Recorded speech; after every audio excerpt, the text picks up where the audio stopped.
नहमदुहु व नसल्ली अला रसूलिहिल करीम अम्मा बाद फ़ाउज़ु बिल्लाहि मिनश्शैतानिर्रजीम बिस्मिल्लाहिर्रहमानिर्रहीम। नाज़रीन, जैसा कि पाकिस्तान में आप जानते हैं कि सस्ती शोहरत हासिल करने के लिए ख़ुद साख्ता एंकर्स अक्सर ये तरीक़ अपनाते हैं कि जमात अहमदिया पर मनगढ़ंत इल्ज़ामात लगाते हैं। आज हम इसी तरह के एक एंकर जो कि नाम नहाद यूट्यूबर भी हैं और एंकर भी हैं, उनके हालिया बयानात का तज्जिया करेंगे, जिसमें उन्होंने कहा है इसराइल में दरअसल एक किताब छपी थी चंद साल पहले, और ये किताब जो है ये एक यहूदी प्रोफेसर है, उसने इस किताब को लिखा था। आईटी नामी उसका नाम है, या उसको इसराइल टी नौमानी भी इसको कहते हैं। तो ये एक प्रोफेसर नौमानी है जिन्होंने इस किताब को लिखा, और इस किताब के अंदर उसने बताया कि पाकिस्तान की फ़ौज से ज़्यादा इसराइल की फ़ौज में एक ख़ास सेक्ट के पाकिस्तानी हैं, और वो हैं कादियानी। यानी जो कादियानी है वो इतने पाकिस्तान की फ़ौज में नहीं है इस वक्त जितने इस वक्त इसराइल की फ़ौज में हैं। उन्होंने अपनी किताब में ये लिखा था। अब इस किताब को अगर आप तफसील से देखें, मैं इसकी कुछ सफ़ात आपको दिखा देता हूँ। किताब का जो मेन सफ़ा है वो भी आप देख लें। इसके अंदर एक चैप्टर है religion in the Holi land. ये होली लैंड कहते हैं जेरूशलम को, या इसराइल को, ये इस इलाके को होली लैंड कहते हैं, पाक सरजमीन ये इसको कहते हैं। तो यहाँ पे जो मज़ाहिब हैं उनके हवाले से बात करते हुए इन्होंने बताया कि ये उसका एक चैप्टर है, उसका सफ़ा नंबर 75 अगर आप खोलें तो ये सफ़ा मैं आपको दिखा भी रहा हूँ, तो इस सफ़े पे आपको ये सारा कुछ तफसील से लिखा हुआ मिल जाएगा। इसमें उन्होंने लिखा है कि पाकिस्तान की फ़ौज से ज़्यादा कादियानी इसराइल की फ़ौज में भर्ती हैं इस वक्त, जिनकी तादाद 600 से ज़ायद हो सकती है। ये यहूदी प्रोफेसर नामानी जो है वो ये लिख रहे हैं। सबसे पहले तो असल किताब का मतन आपके सामने है, जो आप अपनी स्क्रीन पे जूम इन करके भी देख सकते हैं। अब देखिए नाजरीन, इसके अंदर इमरान खान साहिब ने जो ये तहरीर है उसके अंदर और इनकी बात के अंदर ज़मीन और आसमान का फ़र्क है।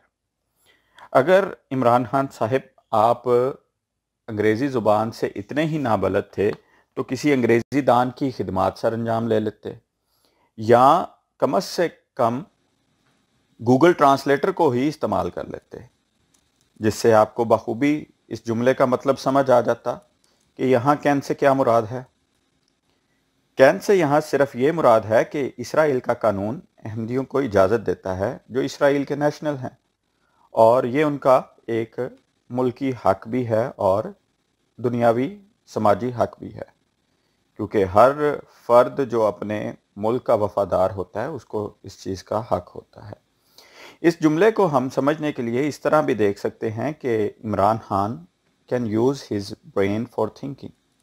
अब इस जुमले में बड़ी वजाहत के साथ आपको इस चीज़ का मतलब समझ आ जाएगा कि इमरान खान साहिब के पास दिमाग है और वो सलाहियत रखते हैं कि इसको इस्तेमाल कर सकें, लेकिन इससे लाजिम नहीं कि वो इस्तेमाल भी करते हैं या कर दें। फिर अब इससे बढ़कर कम से कम इस यहूदी मुसन्निफ़ ने, जिसने ये किताब लिखी है, इतनी दयानतदारी लाजमी बरती है कि हमारी जमात का जो अहमदिया नाम है उसी से मुखातिब किया है, किसी कादियानी लफ्ज़ से या किसी और लफ्ज़ से इसको इस्तेमाल नहीं किया।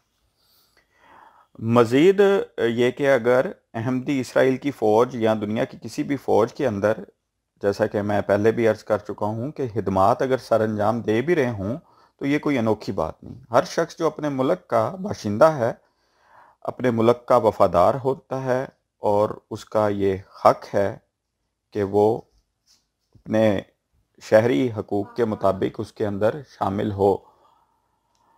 अगर हम इंडिया की फ़ौज देखें तो उसमें बेशुमार सुन्नी, बरेलवी, देवबंदी मुसलमान खिदमात सर अंजाम दे रहे हैं। पाकिस्तान की आर्मी के अंदर भी सिख, यहाँ तक कि शिया अहबाब भी आपको मिलेंगे। तो क्या हम इसकी वजह से उनको ईरान का एजेंट कहना शुरू कर दें और उन पे इस तरह के इल्ज़ामात लगाने शुरू कर दें? दुनिया की सबसे मजबूत जिसको फ़ौज कंसीडर किया जाता है, अमेरिका की फ़ौज, उसके अंदर भी बहुत से फ़िरक़ों से मुसलमान ताल्लुक़ فرقوں سے جو تعلق رکھنے والے مسلمان ہیں وہ شامل ہیں۔ اب آگے اس کے ایک اور انہوں نے جھوٹ بولا ہے، وہ اس کو بھی دیکھتے ہیں۔ اب اسی کتاب میں ایک اور چیز لکھی ہے، اور اس آرٹیکل میں بھی وہ یہ لکھا گیا ہے کہ کتاب کا مصنف کہتا ہے کہ قادیانیوں کے ایک انتہائی سینئر رہنما نے اپنے ہی ریسٹورنٹ میں بیٹھے ہوئے، مانچسٹر میں ان کا یہ ریسٹورنٹ تھا، وہاں بیٹھے ہوئے مجھ سے کہا کہ give peace to the Ahmadi if you want peace in Karachi, کہ آپ قادیانیوں کو امن دیں اگر آپ چاہتے ہیں کہ آپ کو کراچی میں امن ملے۔ اور یہ شخص پھر یہ بتاتا ہے کہ یہ وہ وقت تھا جب بے نظیر بھٹو کراچی میں کلین اپ آپریشن کر رہی تھی نصیر اللہ بابر کے ذریعے سے۔ موصوف جو تھے وہ جھوٹ بولنے سے قبل کم از کم تھوڑی سی تحقیق کر لیتے تو ساری دنیا کے سامنے ان کو ذلت اور رسوائی کا سامنا نہ کرنا پڑتا اور ان کا یوں بھانڈا نہ پھوٹتا۔ حوالہ دے رہے ہیں بڑے وثوق سے 90 کی دہائی کا۔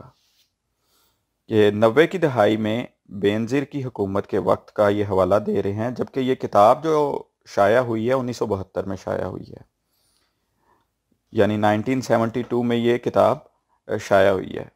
تو اس یہودی کو تو کم از کم ان کو اپنا پیر و مرشد مان لینا چاہیے، جس نے 20 سال قبل ہونے والے واقعات کو پیشگوئی کے طور پہ اپنی کتاب میں درج کر دیا ہے۔ اور میں یہاں بتا رہا ہوں کیونکہ 1995 میں یہ شخص الطاف حسین سے اس کی ملاقات بھی ہوئی تھی۔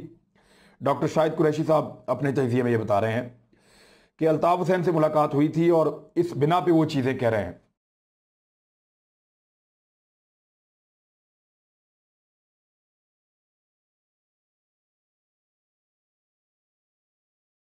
میرا دل کرتا ہے کہ میں دعا کروں کہ یا اللہ لفافے لینے والے سب صحافی کتے کی موت مر جائیں، تو میں سوچتا ہوں بچیں گے کتنے۔